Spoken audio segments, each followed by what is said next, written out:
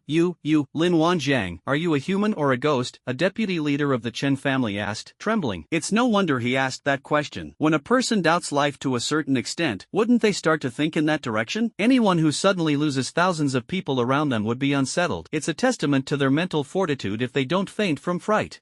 Don't you all know very well whether I'm a human or a ghost? Lin Wanjiang slowly walked towards the crowd. His pace was neither too fast nor too slow, and it was quite rhythmic. But this rhythmic gait was like a demonic symphony in the eyes of several officers. The officer who had just spoken trembled slightly, and his foot involuntarily took a step back. It was as if this step could give him a little sense of security. Lin Wanjiang, I think we have a misunderstanding," a commander of the Chen family army corps said, barely managing to remain calm. "Well, how about this? I'll talk to the head of the family right away. What do you think? It's better to resolve conflicts than to let them fester." Lin Wanjiang did not expect anyone to stop him. Upon seeing this, the regimental commander hurriedly took out his phone and dialed the head of the family. After the call connected, Chen Zhuan's message came through, his voice tinged with a hint of languor. "What is it? Is it all taken care of? Just bring the person back." The regimental commander was about to curse. What a joke. They were all in dire straits, barely able to save themselves. Did they offend the head of the family in some way that the head of the family would try to kill him like this? The thoughts that regimental commander had at that moment could be the subject of a palace intrigue drama. Finally, the regimental commander still dared not be too presumptuous. He tried his best to control his emotions. "Patriarch, I saw Lin Wanjiang. Do you have some misunderstanding about him?" "What misunderstanding? Bring the person back to me when you see them," Chen Zhuan said impatiently. "What misunderstanding could there be? He, just bring the person back and that's it. Why all the fuss? Patriarch Lin Wanjiang, he's not an ordinary person, someone I can't afford to offend. There must be some misunderstanding. Why don't we just let this matter go? The regimental commander said patiently. He didn't know how to describe Lin Wanjiang anymore. He could only describe him as no ordinary person. His main concern was that if he spoke too bluntly, Lin Wanjiang might kill him directly. Why are you spouting so much nonsense? You think I'm asking you to grab someone and whine about it? Are you giving up your position as regimental commander? Chen Zhuan completely lost his patience and yelled, not an ordinary person? Lin Wanjiang is certainly not an ordinary person. Why would he be interested in arresting an ordinary person? Why would someone who's had nothing better to do than pick a fight with an ordinary person? Why would they send 4 regiments to arrest an ordinary person when they have nothing better to do? Seriously, they talk so much even when they're just doing work. Chen Zhuan's opinion of the regimental commander has plummeted. This kind of person is not the kind of subordinate he wants. He only wants people with high execution ability, not those who talk too much at crucial moments. Patriarch. The leader glanced at Lin Wanjiang, who was getting closer and closer, and was about to speak again to explain the actual situation here. Chen Zhuan impatiently yelled, just bring the person back, you don't need to worry about anything else. After saying that, Chen Zhuan hung up the phone immediately. What's wrong, Brother Zhuan? Li Laosan asked, noticing Chen Zhuan's unwell expression. It's nothing, they've found Lin Wanjiang, they should bring him back soon. Chen Zhuan waved his hand. Really? Finding the person is a good thing. We should be happy. My people are so inconsiderate, they didn't even bother to report it. Li Laosan was in a pretty good mood. The two started talking about the future. The poor regimental commander was almost in despair as he listened to the busy tone on the phone. Oh no, the patriarch is definitely going to use Lin Wanjiang to get rid of him. That must be it. The regimental commander immediately slammed his phone down and cursed. You bastard, Chen Zhuan, you're trying to get rid of me after you've served your purpose. He looked up at Lin Wanjiang again and suddenly became calm. Lin Wanjiang, we have no grudges. I was also deceived by Chen Zhuan and did not know my own limitations to carry out this mission. If you let me go, I can leave right now, and I promise I'll never target you again, the regimental commander pleaded. One of the Li family's leaders, steeling himself, shouted, Lin Wanjiang, where did you take all these people? Hand them over, and we'll leave immediately, promising never to bother you again. They came with a full-strength regiment, and then they were all wiped out. What could a few individuals do? Going back would probably just mean certain death. That's why the leader of the Li family dared to say that. Although he wasn't sure what methods Lin Wanjiang used, it was highly likely that these people had gone elsewhere. If something has already happened, no matter how unbelievable it may seem, what remains is the truth. So the group started brainstorming and came up with a lot of ideas. Some even started to wonder if Lin Wanjiang was a deity descended to earth. They were simply following orders and didn't know much about Lin Wanjiang. The head of the family would only explain the situation to those he particularly trusted, and they were clearly not among those he particularly trusted. This also limits their imagination. Yes,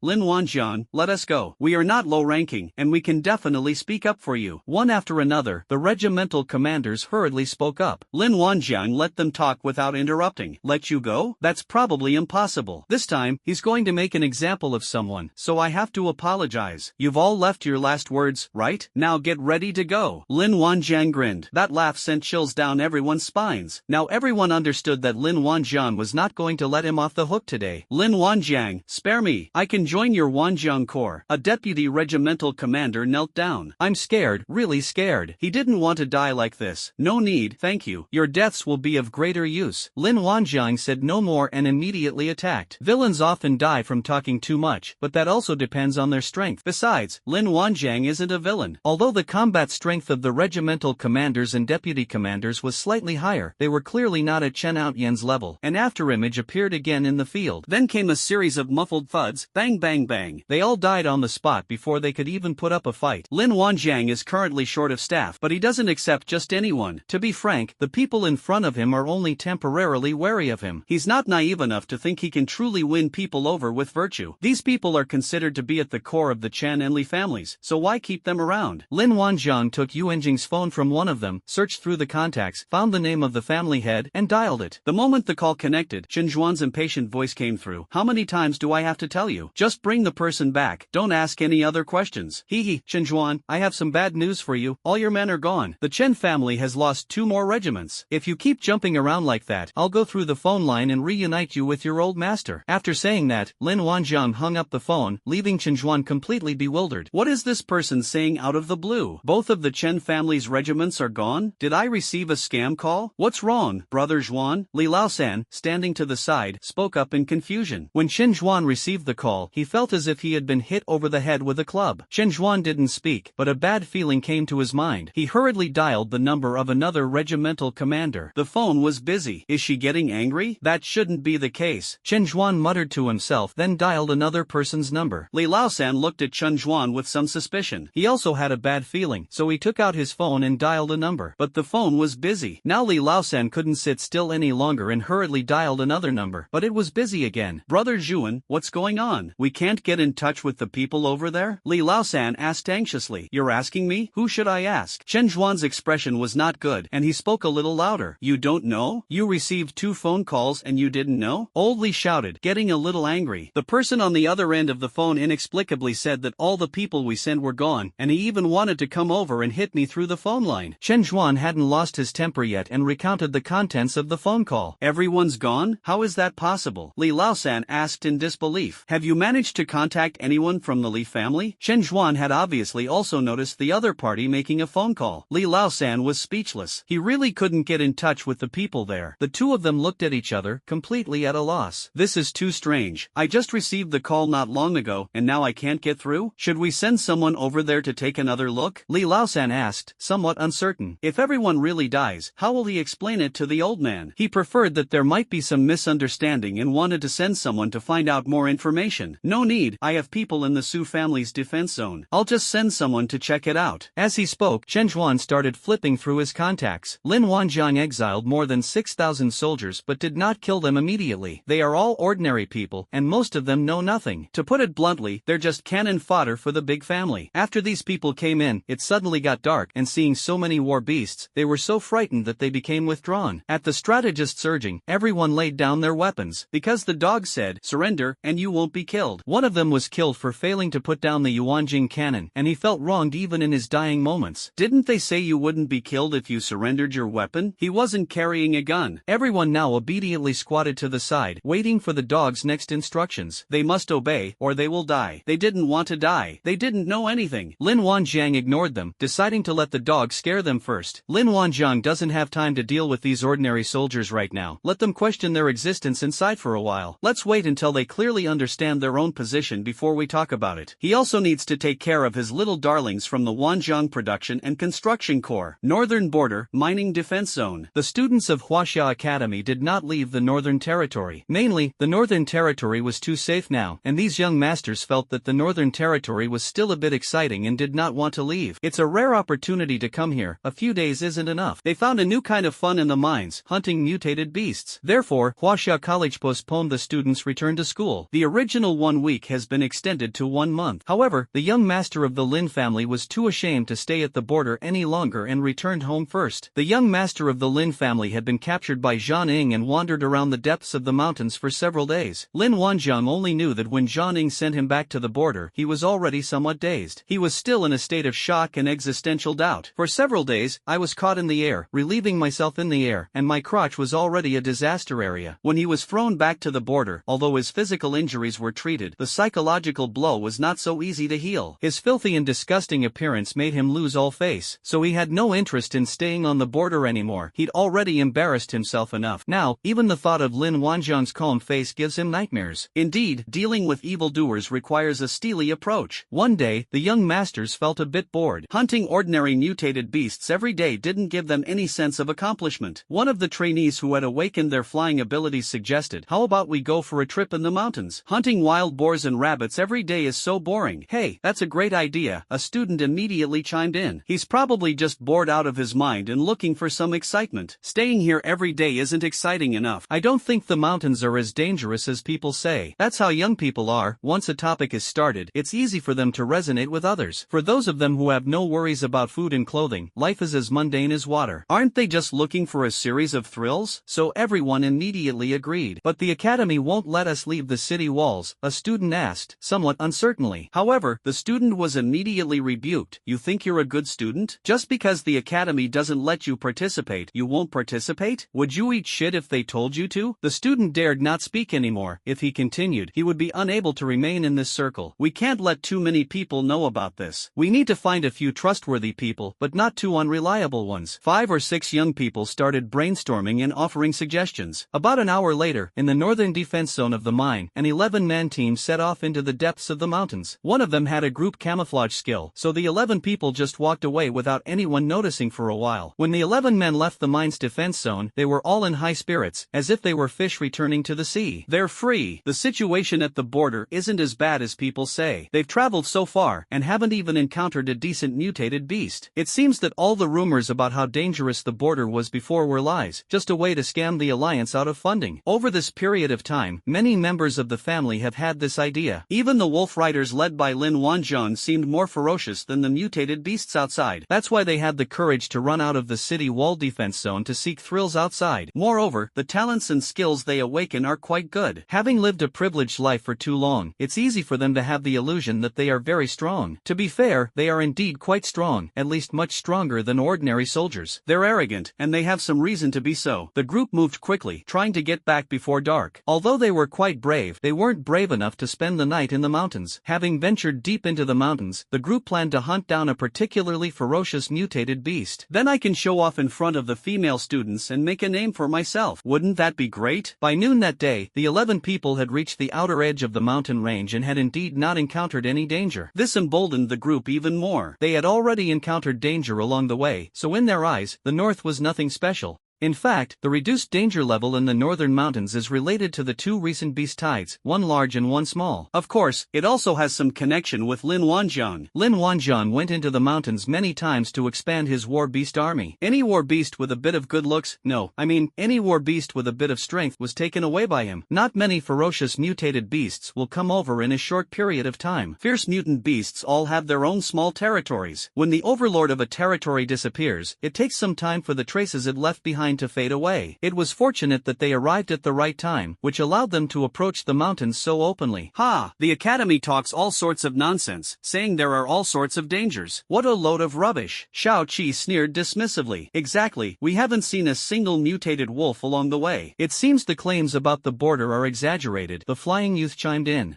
Border soldiers are just ordinary people. They've never seen any real danger. Maybe even a wild boar is dangerous to them. The young beast tamer surnamed Li laughed disdainfully. Everyone burst into laughter. I wonder who was so badly beaten by pheasants that they started to question their existence. Humans are indeed forgetful creatures. Just then, someone's stomach rumbled. The atmosphere became somewhat awkward for a moment. Who brought food? Xiao Qi asked. Everyone looked at each other, and then it turned out that none of them had expected this. Normally, they are weighted on hand and foot, only thinking about having fun, never thinking of bringing food. They've never experienced hunger in their lives, so naturally they wouldn't consider that possibility.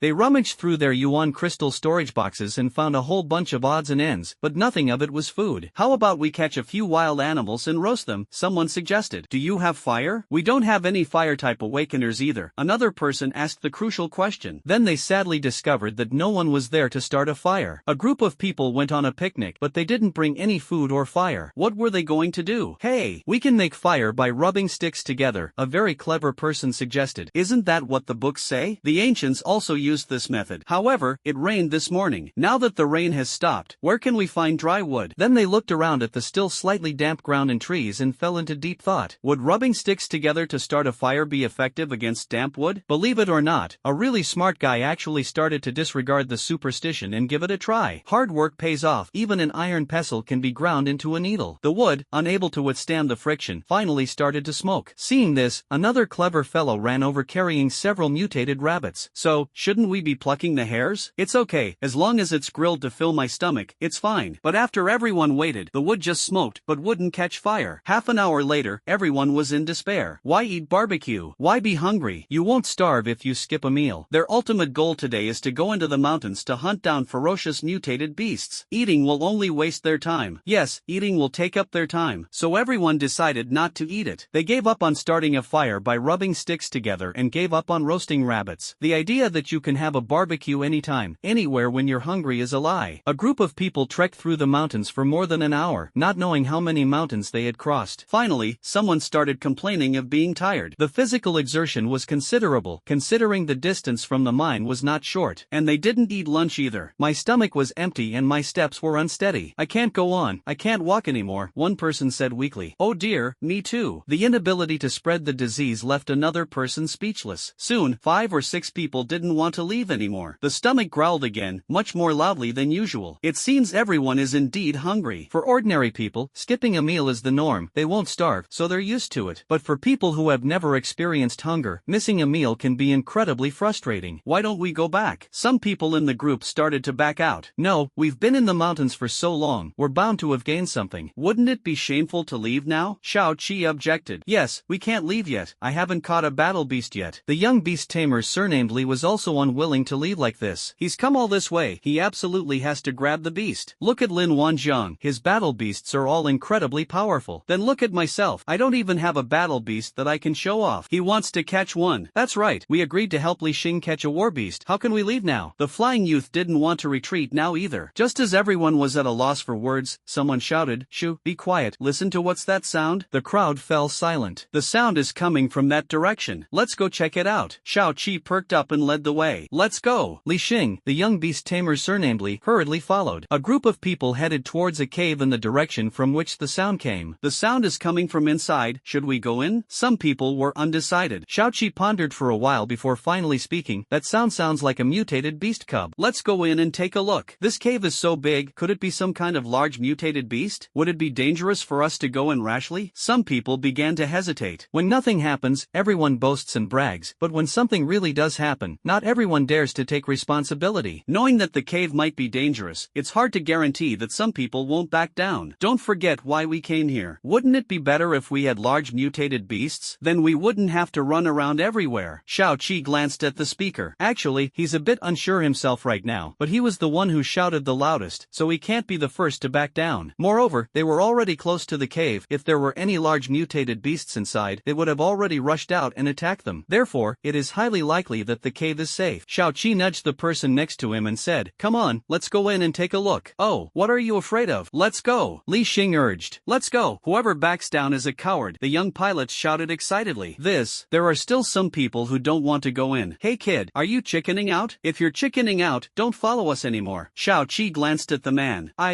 Who said I'm a coward? Let's go." Young people are easily provoked, and in the end, all 11 of them gritted their teeth and went into the cave. They were ready to fight at any time. They didn't move very fast at first, and those behind them were prepared to evacuate the cave at any time. Everyone has their own thoughts, and if real danger comes, they won't care about morality anymore. Your own life is the most important thing. The young pilot shouted the loudest at the end, but ended up being the last to leave. He looked like he wanted to monitor everyone and see who the coward was. As they walked, they realized that no danger was approaching. What's there to be afraid of? The group sped up. As the sound grew louder and clearer, the group finally reached the deepest part of the cave. A large tiger lay there with its eyes closed, cradling 4 cubs in its arms. Xiao Qi was jolted awake and almost collapsed to the ground. The others weren't much better off. They almost ran straight towards the cave entrance. However, in the end, everyone realized that the tiger was clearly not in a good condition. They were so close, yet it only slightly opened its eyes. It just gave birth and is in a weakened state. Li Xing exclaimed excitedly. "So, this is the best time for us to make our move." Xiao Qi steadied himself. "Wait, those 4 tiger cubs are useful to me. I want them. Let me give them to you. Consider it a favor I owe you." Li Xing's eyes lit up. "No, you can't have 4 by yourself. My Lin family also has beast tamers." "You're acting like everyone has a beast tamer. My Wang family wants one too." "That's not what you said before we left." Li Xing exclaimed anxiously. He was truly tempted. Well, actually, quite a few people are tempted. Everyone knew all too well what this newly born mutant beast meant. This method guarantees a 100% success rate in controlling beasts. And this is a tiger cub. Beasts raised from a young age have a very high degree of loyalty to their owners. Even ordinary people can be adopted by tiger cubs. The war tiger is practically the pinnacle of performance. So when they saw the 4 baby cubs, many people had designs on them. They said they were going to capture war beasts for Li Xing before they set off. But this is a cub, not a battle beast. Theoretically, it can become anyone's battle beast. Their relationship wasn't good enough for them to easily give up a cub of a war tiger. So for a moment, the atmosphere became somewhat disharmonious. "Alright, there are 4 of them. We can divide them up later. Let's deal with the big one first. Once it's out of its weakened state, it won't be so easy to kill." Xiao Qi said. "The tigress is still here, and you're already discussing how to divide her children? Isn't this somewhat inappropriate? Or rather, isn't this a bit disrespectful to that tigress?" Xiao Qi's words were indeed impactful, and everyone immediately surrounded the weakened tiger. The tigress seemed to sense the hostility of these humans. It let out a weak roar. However, it only moved slightly and did not get up. The large pool of blood under its body indicated that it had lost too much blood. "All I can can say is that Xiao Qi and his group arrived at a very opportune time. Attack together. Strike while the iron is hot, Xiao Qi commanded. In an instant, all the attacks landed precisely on the tiger. Perhaps knowing he was doomed and fearing for his cubs' safety, the tiger cubs were fiercely protected. In the end, Dehu couldn't escape his fate and died tragically on the spot. He. We killed a mutated tiger. Xiao Qi breathed a sigh of relief and laughed happily. As he spoke, he took out his Yuanjing phone and went straight up to Dehu for a selfie. Everyone followed suit. How could they miss such a great opportunity to chat? Then you can post it on social media and enjoy the limelight. What should we do with this tiger's carcass? Someone asked. Take it. The Yuan crystal storage box should be able to hold it anyway, Xiao Qi said without hesitation. Li Xing hurriedly ran to the tiger cubs, picked one up, and immediately began to tame the beast and recognize it as his master. When he successfully recognized the lord, he almost jumped up with excitement. He finally has a decent war beast. When Zhanhu grows up, that will be his moment to shine. Li Xing, did you get our permission before you started taming beasts and having them recognize you as their master? The young man surnamed Lin immediately became displeased. That's right, these 4 war beasts belong to everyone. Why should you have one all to yourself? The young man surnamed Wang's face also darkened. I said, you guys. Li Xing, holding the little tiger cub, pointed at the crowd, too angry to speak. Damn it, he said he'd find him a battle beast before he came. That was all bullshit. He had only caught 1 tiger cub, and these bastards were already like this. He had finally seen through their true colors. When faced with self-interest, this fragile friendship crumbles easily. You promised to find me battle beasts. I don't need more, I only need 2. Li Xing gritted his teeth and made a concession. It seems unlikely that he'll get all 4 tiger cubs today. As he spoke, Li Xing tried to catch another tiger cub. Once the rice is cooked and the beast has recognized its master, then we can talk about other things. What kind of flattery are you thinking? 2 of them? Don't move. The young man surnamed Lin quickly stepped forward and stopped Li Xing. Everyone can see through Li Xing's little tricks. At first, no one noticed that he had caught 1, so it was impossible for him to get the remaining 3. Alright, stop arguing. Let's get out of here first. If there are still male tigers, we'll be trapped. Xiao Qi wasn't that interested in the tiger cubs, so he was still quite rational. Yes,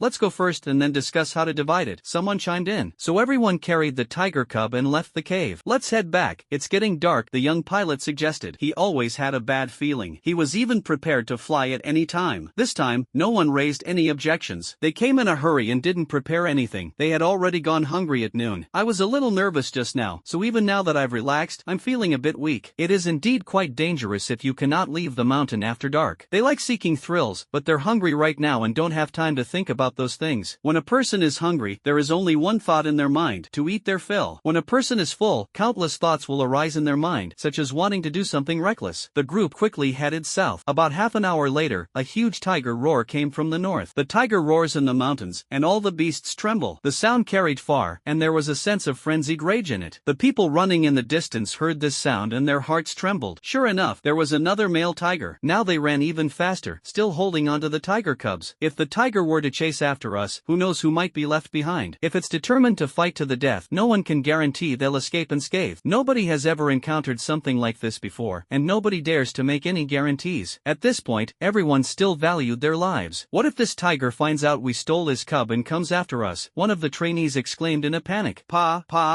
don't jinx it, Xiao Qi cursed. At this point, the group of people no longer cared about their hard work, and the young pilot took the lead, flying at the very front. However, he did not flee first, retaining his last shred of loyalty. The disguised youths activated their group camouflage, and after running for an unknown amount of time, they finally emerged from the outer edge of the mountains. Seeing this, everyone breathed a sigh of relief and sped towards the mine without slowing down. Then an even angrier roar echoed through the mountains and forests. The sound was much louder and closer. It seems to have followed the road. Is this person born in the year of the dog? They managed to keep up. Everyone turned pale with fright. The young pilots climbed higher, glancing occasionally at the mountains and forests behind them. Actually, with 11 people, the commotion they caused was already quite significant. It's not so easy to erase all traces silently, so the mutated tiger immediately noticed the clues and gave chase. The commotion behind us is getting louder. It seems like more and more mutated beasts are chasing us? The young pilot shouted down in a panic. How is that possible? Are you sure you're not mistaken? Xiao Qi shouted, tilting his head back. There's no mistake. Everyone hurry up. Let's get back to the mine first, the young pilot said urgently. At this time, there were more birds in the sky, which followed the group at a leisurely pace. They maintained a distance that was neither too close nor too far. Perhaps it was because the young pilots flew too high that they were spotted, and the group has now been targeted by the birds. Many birds even flew towards the mine ahead of time. Whether to scout out the situation or something else, it's unclear. In short, the momentum was quite significant. The roar of a tiger echoed through the mountains and forests once more, but this time it seemed to be even further away. Did it go the wrong way? Who cares, as long as they don't chase after us. After running over the low hill, the group soon saw the direction of the mine. This distance should be safe. They won't be afraid even if that mutated tiger chases them again. Moreover, the young pilot was constantly aware of the direction behind him. Although there was a lot of noise in the forest, no mutated beasts chased after him. Thankfully, it was a close call. If they are caught up, given their current condition, it will be difficult for them to handle the situation calmly. From time to time, various animal roars could be faintly heard coming from the direction of the mountains, seemingly responding to the tiger's roar. But none of this concerns them anymore. They are safe now. The mutated beasts in the mountains and forests are nothing more than impotent rage. When everyone quietly returned to the mine defense zone, they breathed a huge sigh of relief, almost collapsing from exhaustion. The first thing everyone did was go to the Shao family's defense zone to find food. Where have you guys been? You haven't been seen all day. A teacher from Huaxia College came up to ask when he saw the group. Hee, teacher, we played a little late yesterday and went to find something to eat. Shao Qi gave a vague answer. Remember, next time, go to the assembly point after you finish eating. The teacher didn't press the matter further, asked a question, and then left. Anyway, the main purpose of coming to the border is to have fun, so they didn't really keep a close eye on these rich kids. It was just a casual question. The group found something to eat and began to wolf it down, not caring whether the food was good or not. How should the tiger cubs be distributed? Someone mumbled while eating. Today's harvest is a collective one, and it wouldn't be right to give it to just one person. How about this? Let's exchange the tiger cubs and the tiger's corpse for an equal amount of yuan crystals. Anyone who really wants it can just offer yuan crystals directly. Xiaoqi suggested while gnawing on a large chicken leg. After thinking it over for a while, everyone felt that this distribution method was acceptable, and soon everyone agreed to it. Otherwise, there won't be enough tiger cubs to go around, so let's just switch to yuan crystals. Those who want yuan crystals can take yuan crystals, and those who want tiger cubs can take tiger cubs. A tiger cub costs at least 2 million crystals on the black market, and there's no market for it. I think we should price it at 4 million crystals each, a knowledgeable person suggested. As for the mutated tiger carcass, the female is less valuable, and since the male doesn't have that thing, let's just say it's worth 100,000 yuan. Everyone fell silent, pondering the price in their minds. No one objected, and no one agreed. At this moment, Xiaoqi spoke first. Alright, let's go with this price. I'm not interested in the tiger cubs, but you can give me the tigress's carcass. How about that? Xiaoqi looked around. No one objected. What's the point of having that thing? It's just for showing off. Since no one's saying anything, this tigress is mine. Here's a card with 100,000 yuan in crystals, no password. As he spoke, Xiaoqi took out a yuan jing card and secured his first deal. The money will be split equally among the 11 people. With Xiaoqi taking the lead, Li Xingye spoke up. I want one of the tiger cubs. I can't come up with 4 million yuan crystals right now. I need to talk to my family and I'll write an IOU first. He didn't have to pay this money in the first place, so his feelings at this moment were extremely complicated. Even close brothers should keep clear accounts, let alone their kind of friendship based on drinking and eating. The others didn't say anything after hearing Li Xing's statement. What can you do when someone has already bound their beast to their master? You have to pay up first. 4 million yuan is not a small sum for these young masters of the family. Many people cannot make such a decision. So many people started calling their families. My Lin family wants one of these tiger cubs, said the young man surnamed Lin after finishing his call. The one who was previously flown with a kite was his cousin. His family status had always been lower than his cousin's. If he could get his hands on a tiger cub, it might improve his family's impression of him. My Wang family wants one too, the young man surnamed Wang hurriedly chimed in. If you speak too slowly, you might miss out. While they were still worried about the few tiger cubs, a large number of mutated beasts had begun to gather in the northern mountains. The leading mutated beast was a large white tiger. It stood on a boulder, gazing southward with fierce eyes, and its breath created faint whirlpools. Mutant beasts kept converging from all directions, and their numbers kept growing. Even some large mutated beasts have arrived, including giant elephants, giant rhinoceroses, tigers, lions, and leopards. Further north of the mountains lies a paradise for mutated beasts, which will surely continue to migrate south in droves. Especially now that it's autumn, the mutated beasts also want to have a comfortable winter, okay? Therefore, when the mutated white tiger issued its call, many mutated beasts responded. If Lin Wanjiang saw this scene, his eyes would definitely light up. The mountains are vast, and the mutated beasts are scattered. How could Lin Wanjiang possibly collect all the mutated beasts in the world? Previously, he had randomly teleported and tamed beasts, and he certainly couldn't catch them all. There must still be quite a few powerful mutated beasts left. Gathering these mutated beasts now would be very tempting for him. It's a pity that Lin Wanjiang is no longer at the mine. He went to the east to develop the market. Otherwise, the War Beast Legion would have to be expanded again. Moreover, the gathering of mutated beasts might not not be obvious to others, but Lin Wanjiang would definitely be very familiar with it. Isn't this a sign of an impending beast tide? This time, the scale is even larger than the last one he created. None of the mutated beasts showed themselves. They all lurked on the outskirts of the mountains, seemingly waiting for a command. Only the birds in the sky were somewhat active. That night, the mine defense zone was unusually quiet. Strange, why haven't any mutated beasts appeared since this afternoon? A soldier began to chat idly. Hee, isn't it good that there are no mutated beasts? We can relax. Another soldier stretched. That's right, we've been working day and night. It's rare for us to get a break. Another soldier laughed. Don't you think this situation seems a bit familiar? The first soldier said. This situation seems familiar. You mean the beast tide? Ha, you're such a coward. A soldier sneered. How could it be a beast tide? There have been 2 beast tides in a row already. It's impossible. The next beast tide will be at least half a year away. Another soldier laughed at the man's cowardice. Ha. The soldiers burst into laughter. I think we can't be careless. Let's report this matter, the soldier said after hesitating for a long time.